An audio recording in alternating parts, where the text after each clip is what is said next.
And I'm very honored to introduce you to Ryan Murphy.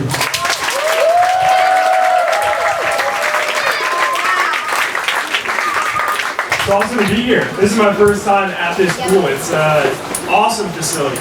And I gotta start off by complimenting the coaches. I think you guys did an incredible job in terms of handing out those awards, but in terms of the way you guys are structuring your program. You know, having awards for a team award, a growth award, and a process award, those are three really important things, and they're critical to your growth in this sport. So I commend the coaches for placing an emphasis on that at a young age as opposed to performance. The performances will come with the process and going through a time where you have to experience some growth, whether that be physical or mental, and then you have to be a part of a good team. You're only going to be as good as the people that push you.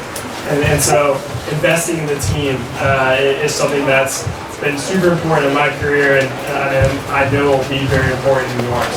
So I'm just going to talk for like 15, maybe 20 minutes, just go through some key moments in my career. Then I'll open it up to you guys, anything you guys want to hear about, any stories. I'll keep it light at that point. So I think there have been a couple of key critical moments that have shaped my career. So I'll start at the beginning. So I'm the youngest of three. My brother's 2.5 years older. My sister's 3.5 years older than me. So I grew up going to the pool. We lived in Florida, and so we loved going to the summer league pool because it was hot as heck over the summer. So that's kind of how I got introduced to swimming. I was just following in their footsteps, and it made it easier on the parents for all of us to go in the same direction. As I got old enough, I started swimming at the age of 4. So I started, and I absolutely hated to practice. I would come up with an excuse every day. And granted, I was 4 years old, so these excuses were ridiculous. I was 4 years old, I had a migraine every week. And the parents laughed because that's more of a parent joke. And my coaches, they let me do it because it was a summer league team, and all that really mattered was us having fun. So as we went through that first summer, I sat on my mom's lap basically every practice until we were a week out from the championship meet. And they said, all right, Ryan, we're picking our relay team. We've got 3 guys chosen, and it's down to you or Billy for the 4th spot. So I got out of my mom's lap, migraine and all. I stepped up to the side of the pool. We didn't have blocks, and they're like, all right, you're gonna do a 25 free. So I went super hard on this 25 free, won my best time by like 5 seconds. So I was wanting to be on that relay with my brother. He was one of the 6-year-olds on that relay. So that was a key moment for me. I love to compete. That's something that you never lose. You no matter how much you practice and how many disappointing results you have, it always comes down to competing. Everyone has to step up to the same blocks at the same moment and perform in that split second. So it doesn't matter what's going on, how you're feeling, you've got to compete. So as I continued to progress in the sport, I started to actually practice the next summer and the summer after. And following that summer, my mom got a phone call from the head coach, and she said, we think Ryan and Patrick and Shannon all have a talent in this sport, so we would recommend that they start swimming year-round. So at the age of 7, started swimming year-round, and I kept on doing all kinds of other sports. I played soccer, baseball, and flag football. But I started swimming throughout the year. And I learned how to feel the water, how to approach technique, and it really refined my racing strategies. So I continued to progress throughout those formative years until the age of 12. When I got to the age of 12, I tried out for my school's middle school soccer team. And soccer was a sport that I would do in season. It was like a 3 or 4 month season, and I was decent. But there were people that were starting to do this year round, and so I started to fall behind. So I went to the middle school tryouts, 2 days, day 1, I knew I was terrible. So I went into day 2 and I was like, all right, I'm man on a mission. I'm gonna make this middle school soccer team. And I didn't do enough. I missed the team and I was devastated. But at that point, you know, it was a decision that was made for me, but I was all in on swimming. That was the sport I was gonna be doing. And so that was a major moment. You know, you go from kind of swimming 3-4 times a week around the other practices, and at the age of 12, I started swimming 6 days a week. And that really made a difference for me. I started to see really big improvements that year. And so it got to the point where I realized that I wanted to swim long term. That's when I started to dream of being in the Olympics and, you know, taking swimming as far as I could. So I switched schools. I ended up transferring to Bowles. You guys probably don't know what Bowles is, but it's a pretty similar program to this, but in Florida. So it's kind of the powerhouse in Jacksonville, and luckily it was in my backyard. So I got to that team, and that really taught me how to be a part of it. So getting back to your awards, like I learned how to be a teammate and how to push my teammates and how to utilize my teammates to push me when I got to Bowles. I was around some of the best guys in high school, in middle school, and we would grind. We would grind every single day. So I continued to progress at Bowles, and that leads me to 2011. So I was beginning my junior year of high school, and as you might notice, 2011 is right before 2012. 2012 is an Olympic year.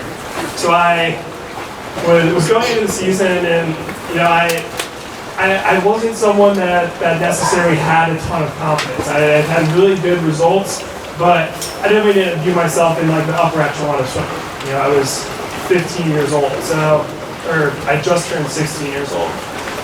So I sat down with my coach at the beginning of the year, and his name's Sergio Lopez. He was a legend at Bowles. So we sat down at the beginning of the year, and he was like, Ryan, what do you want to do this year? And I said, you know, I just want to continue to get better. Want to make the Olympic trials final, and you know, continue to progress. And he said, Ryan, that is BS. He was like, you need to approach this year like you have a shot at making the Olympic team. He was like, that's where your potential's at, and that's how I want to see you approach this year. And this is how you're going to do it. He was like, we're going to work our legs in this part of the season, we're going to work our pole in this part of the season, then we're going to put it together for this last part of the season. And he was like, outside of the pool, he was like, I want you to, as we get to that second part of the season, I want you to start getting massages. And he met with my parents and made sure they were on board. And you know, really, it added a level of commitment that I hadn't felt before. So I went through that year. It was probably, in terms of training, it was my best year of progression that I had up to that point in my life. I went into trials, and you know, I didn't necessarily think I would make the team. You know, and I was 16 years old, so that's pretty young to be competing at that level. But I went into the meet optimistic because my training had gone so well. Started off with the 100 back. I dropped 2 seconds in the 100 back. I went up from a 55 to a 53. Ended up getting 6th place in the final. And that was an awesome performance for me. And then after that was the 200 back. The 200 back was kind of my best event at that point in my career, and that was the event. If I was going to make the Olympic team, it was going to be in the 200 back. And I knew it wasn't going to be easy because I was going against guys like Ryan Lochte and Tyler Clary, who were, you know, absolute studs. Lochte had won the event in 2008, and Tyler Clary, no slouch. He ended up winning it that year, so he was a total beast himself. So I went to the race. I did prelims, I did semis. In semis, I saved up. I conserved my energy and you know, just put myself in a spot to make the final. I was seated 3rd, so I was seated behind Lochte and Clary. And so that's when the nerves really started to kick in. So that was my first experience with the prelim semis finals. And I don't know if you guys know the format of that, but prelims and semis are on the same day. So prelims are in the morning, semis are at night. You have the next morning off, and then you do finals that next night. So I woke up, I could hardly sleep, so I woke up super early, went over to the pool, loosened up, got back to my hotel, and I had 10 hours before the Olympic trials final in the tour back. And I just was absolutely freaking out. And so I was like trying to flip through the channels, find something to distract myself, nothing on TV. So I just settled. I settled for a show, and I settled on Dear John. And it was the FX premiere of Dear John. You guys probably don't know this movie, but it's a chick flick. It's a brutal movie, but I watched it 3 times in a row going into that Olympic trial final. And I got to the final, still super nervous, worked super hard in that race. And I went the same exact time as I went in semis when I was saving up. So I got out, was super upset, and I got 4th, which was actually a pretty good result. But after that, I realized that there's more to swimming than just being in good physical shape. Based on my 100 back, I was in incredible shape. I was primed to do a really incredible performance, but I freaked out. I got super nervous, and I took myself out of the race mentally. It was over before I even started it. So that's when I started to really focus on the stuff outside of swimming. And I didn't commit to the mental side as much as I should have at that point, but I started to realize that there's value in eating super healthy, making sure you're getting a proper amount of sleep, and really getting into stretching, foam rolling, all that sort of recovery stuff. The next key moment for me was choosing a college. So I went into my senior year, and we committed a lot later than you guys do now, so we committed during senior year. And so I went into senior year, and I took trips to a lot of different schools. I went to Florida, Auburn, Texas, Stanford, and Cal for recruiting trips. And what led me to Cal is a couple things. I have a pretty process-oriented mind. I come from a math family, so I just kind of view everything kind of black and white. And so I looked at it, I was like, all right, academics. I want to go to a school that if swimming doesn't work out, I'm going to have an incredible degree. Cal checked that box. Coaches. I wanted some young, hungry coaches that had a similar philosophy that I'd grown up and been successful with. And Cal checked that box. And then the guys. Getting back to this team aspect. I wanted guys that were similar personality-wise to me, guys that wanted to be great, and guys that I could go to battle with. And I could get in the pool every day, and we could push each other to our absolute limit. And Cal checked that box. And that was the best decision I have ever made, was to go to Cal. So all you guys that are wearing USC shirts, it's the wrong school.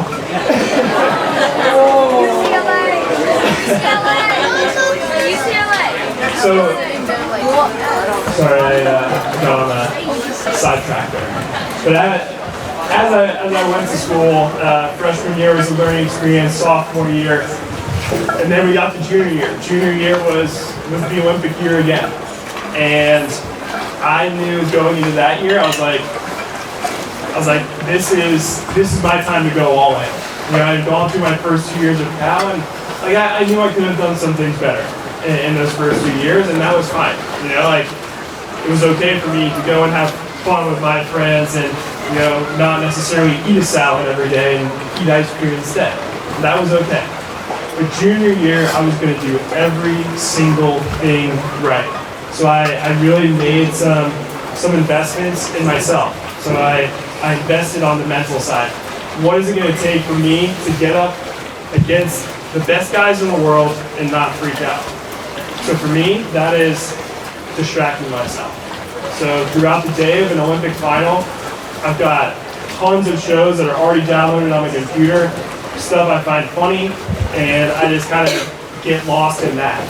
And then right before the race, I'll listen to music, and it just kind of gets me super hyped and puts me in my own zone.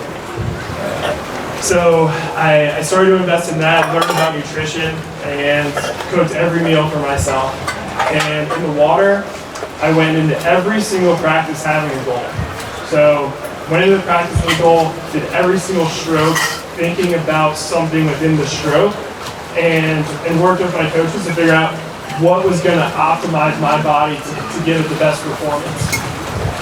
So that year went awesome. In practice, I was progressing super well, and I was really confident going into trials.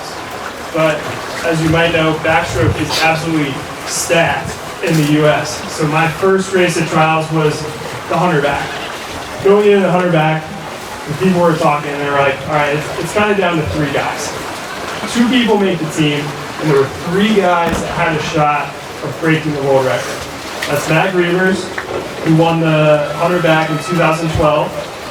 It was David Plummer, who had just had an incredible season. At the age of 30, he dropped like 0.7 in the 100 back in season. So he went 52.4 at an in-season meet. 51.9 was the world record. And guys that old can taper like beasts. And then there was me, who was I was 20 years old at trials and kind of the young guy, kind of the dude that was trying to break onto the scene. So there is nothing that was guaranteed going into that final. So I was super nervous, went into the ready room, and I just felt calm. I turned on my music, and I really just got into that, and I started looking around the ready room. And I looked around, and I was able to point out like how each person was feeling based on how they were looking in that ready room. So you have people who they're nervous talkers, and so they're just like trying to talk to everyone. They're like legs are shaking, and I'm like, all right, that person's freaking out. There's people that are just looking at the ground, like they can't focus on anything. They're just kind of like it's a blank stare. And I'm like, they're freaking out. And then you have the guys that are like, they're just looking, like their eyes are just like darts. Like they're trying to figure out like what the heck is going on. I was like, they're also freaking out. And so that honestly, that gave me a lot of confidence, because I was like, I am super nervous right now, but I'm in a better spot than those guys. And so I went into that final and went through the race, touched the wall, I finished first. So I qualified for the Olympics.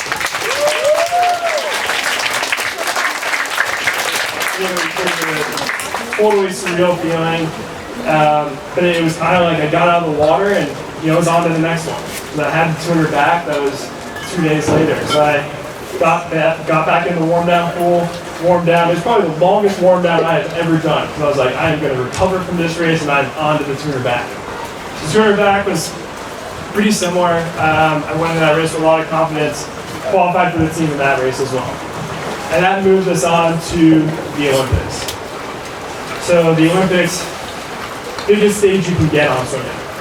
It's absolutely incredible experience, and with that much pressure, that much attention, comes more nerve than you've ever experienced before. And so the way I dealt with that is every time I walked in the pool and we were walking in as a team, I would walk behind Michael Phelps.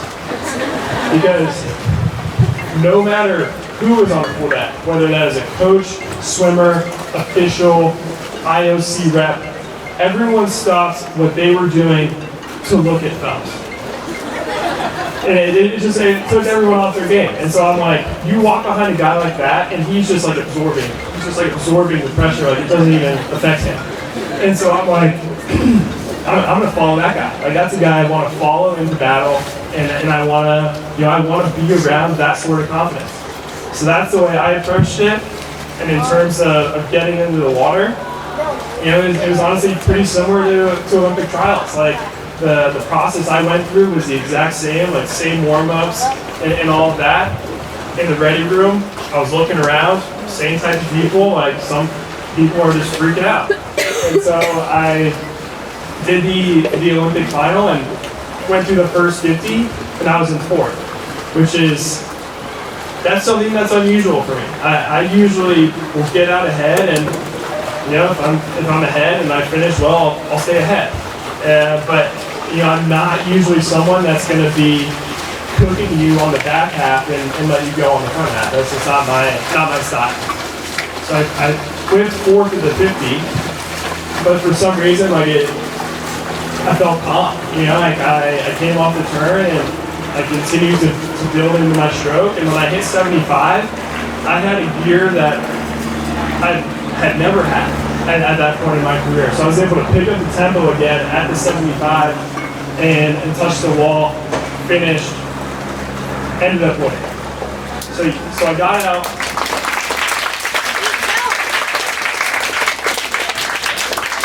So I got out of the pool, and the first thing you do when you get out of the pool is you have to do your NBC interview. So when I was doing the NBC interview, they had a couple of monitors up on my race. So they had a couple of different angles, and the one angle that I locked onto is they had a camera on my parents. So they showed my parents cheering for me the whole time. Like they were so nervous, but it was awesome to see that because as the parents know and as the kids will learn, you need a support system. You know, like your parents are going to be the ones that are taking you to practice before you can drive, and this team is as much of a commitment for the parents as it is for you guys. And so seeing my parents and seeing their reaction after that race is what really allowed me to feel the emotion of that moment. Because it's not just the person standing up on the podium, it's all of the people that helped push them in that direction. So it's the coaches, the teammates, and the family that really deserve that moment as well. So I continued to, I moved on from that race. I did the award ceremony, and then I was on to the Tour back. Tour back went great, won that one as well, and then it was on to the 400 medley relay. 400 medley relay, I was the back sugar, so I'm the guy that leads off. Then it was Cody Miller, Michael Phelps, and Nathan Adrian. So we were going in, and we all know it's Phelps' last race. So we're like, all right, let's not screw this up for him. Like, the dude's won like 95% of his races at the Olympics, and we're not going to lose it for him. So we're all pretty jacked up, and we're in the ready room. And like I said, everyone stopped what they're doing to watch Michael. So in the ready room, like everyone's just like shooting looks at the U.S. team because they're just preoccupied with the legend that he is. So we were a team. We kept our focus on the race, on each other, and so we grouped up before the race. So I take off my headphones. I was like, all right, this is gonna be an absolutely epic pump-up speech that Michael's about to deliver here. So I'm sitting there, I'm like pretty jacked up, and he looks at us and he just goes, "You all deserve to be here." And then he paused, and that was it. That was all he said. The pump-up speech sucked. But we went out there and we did the job. So I was the leadoff guy. I think I took the adrenaline from Michael's pump-up speech, and I ended up going a tenth faster than I did in the individual race. And that 10 meant that I got the world record. So I touched the wall.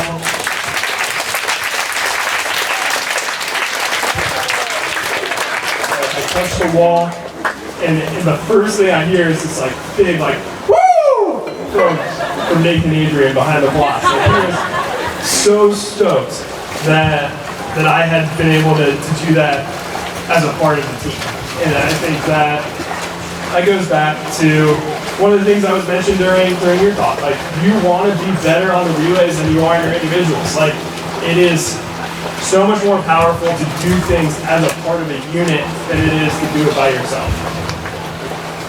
So that kind of moves me into today. So now we're about 10 months out, or maybe 9 months out of trials, 10 months out of the Olympics. And it's time to be all in again, So it's making sure that every single thing is dialed in. No stone is unturned. Learning as much as I can about nutrition, about the mental side, about physical fitness, about technique. There are so many factors that go into a performance, and making sure that I can optimize that going into the next summer is crucial. So that's where I'm at right now, and I hope you guys thought of questions. Does anyone have any questions? Good.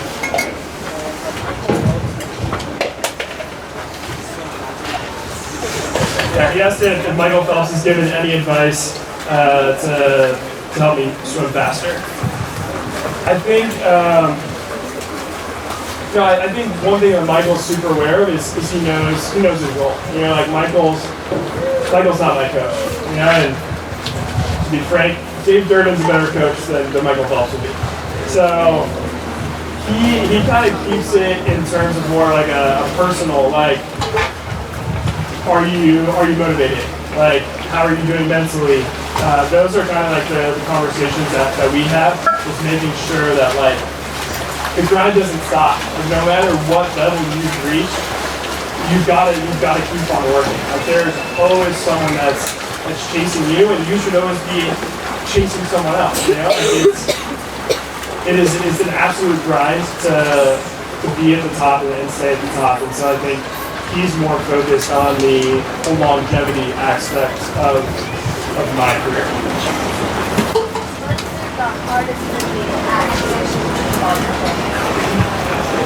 He asked, what's the hardest thing I've had to do to achieve all of my goals?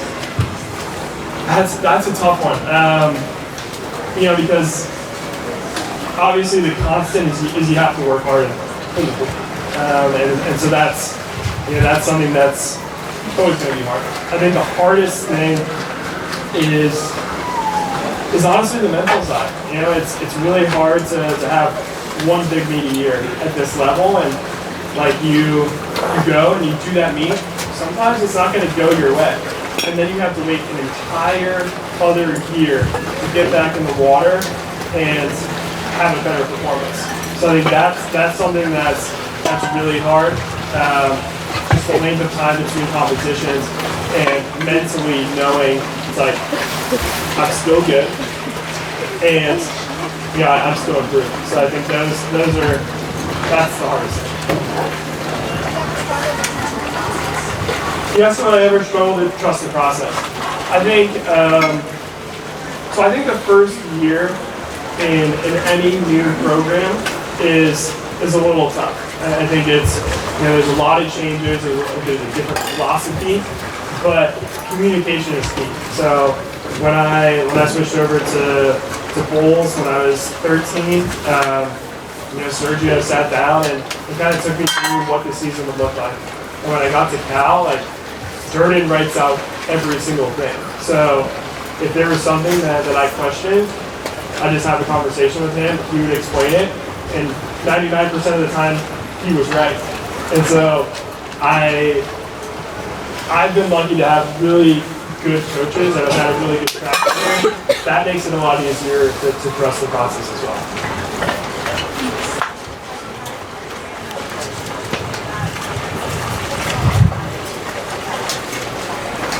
Yeah, she asked if I've ever had an injury. The only injury I've ever had is in my back. So the first time I hurt my back was 4 weeks before Olympic trials in 2016. So it was honestly like a pretty routine exercise, but like I was just doing it clean and like you guys probably don't know what cleans are, but I was doing a weight exercise, and so I was like catching it low, and my hips were too tight, and my back got out of position, and it hurt a lot. So that one was a total. That one was really hard mentally because it was 4 weeks before the biggest meet of my life, and so what I did is like, obviously got in with the physical therapist. And you just do what you can do, like figuring out like what is the root cause. So for me, like the root cause is tight glutes, like tight hip flexors, and making sure I loosen those out. But mentally is the hardest. It's just like you have to be patient with it and like just trust your doctors, trust the physical therapist. What advice would you give your younger self? My advice to give my younger self is honestly like don't sweat the small things. You know, I think as I was going through the sport, I'm such a perfectionist. Like I wanted every single race, every single season to be perfect. And you know, one performance doesn't define you. It doesn't matter if you have a long-term view. So one of the things that I preach is having a long-term view is always better than having a short-term view. And so like setting yourself up to have long-term success is way more important than having a short-term immediate gratification. What's your second favorite stroke and why? Second favorite stroke. I think it depends on the course. Like I love swimming IM short course. Like it's super fun. Like 200 IM, I think it's a super fun event. And I would do it at NCAA's every year.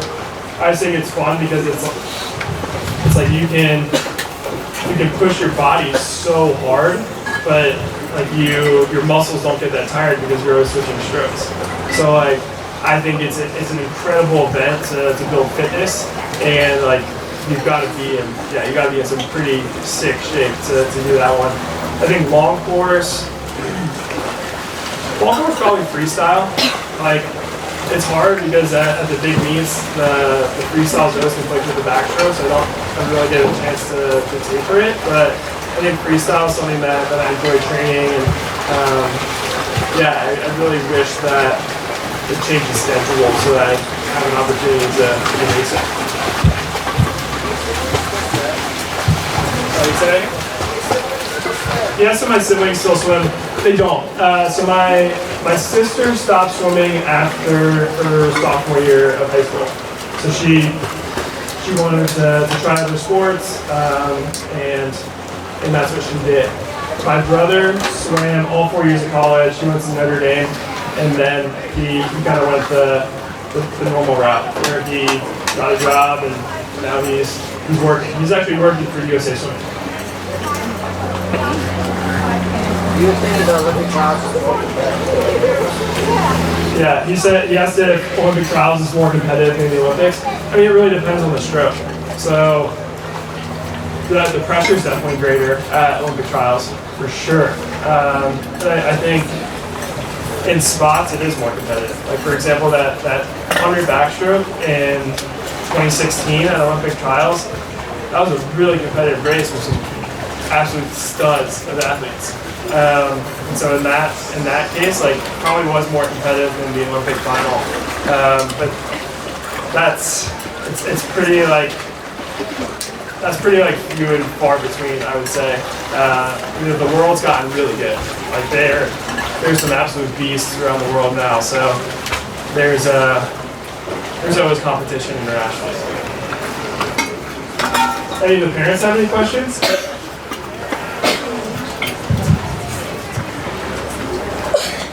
She asked my favorite music to listen to before a race. Honestly, it depends on my mood. So if I'm super nervous, I'll listen to like punk rock or country.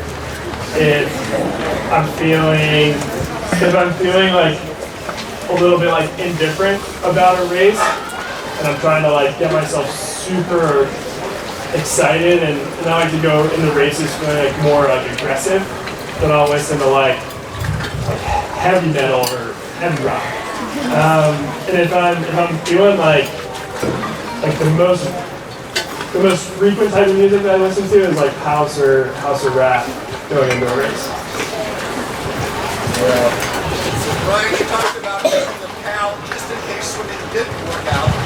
How often and how much time do you spend now thinking about your post-athletic career?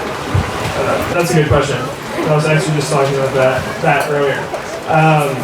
I spend a ton of time thinking about my post-swimming career. I think what's nice about the position that I'm in is that I have an incredible network.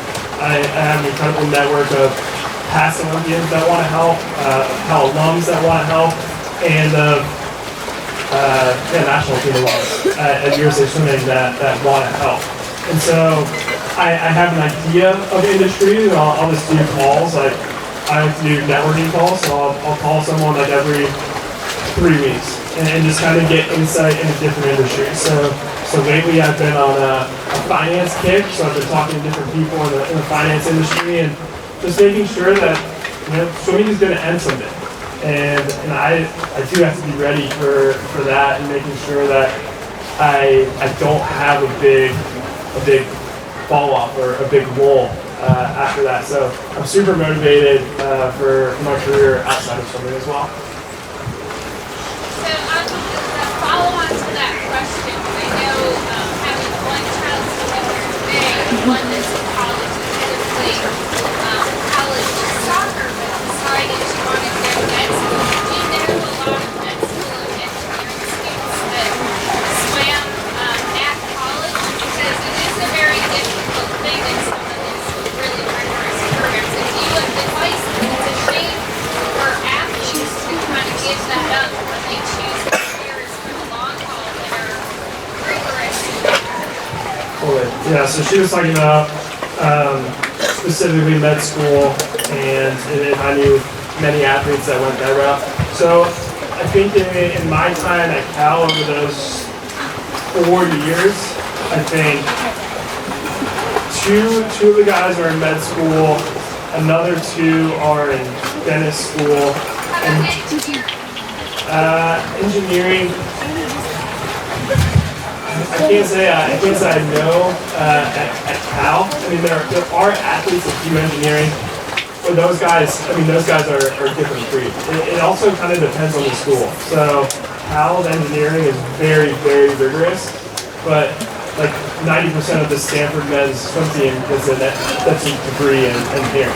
So like it is kind of a school thing, and how rigorous the program is. Like personally, I was in the business school, and I think for whatever reason, the business teachers were like a little bit more lenient about me missing class, and I obviously didn't have the labs, so that was very helpful in terms of keeping my schedule not so crazy. But yeah, I think that is a very, very tough thing to do. So yeah, it's something that I would say the academic advisors at each school, like they've definitely had experience with having athletes go through that, but it's a grind. It's definitely a grind. Do any of the coaches have questions? We got one more?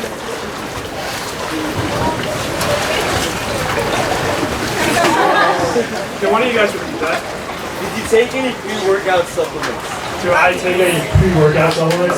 Honestly, like I will have coffee, which is like it's the same thing. You know, like coffee has a lot of caffeine, especially if you're going for the cold brew. So I do have coffee before the big races. I like the way it makes me feel. So that's about all I really need there.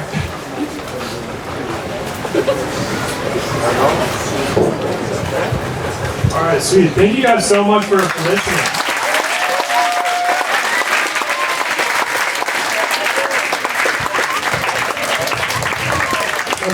Thank you so much, Ryan, for coming out. Let's give him one more round of applause.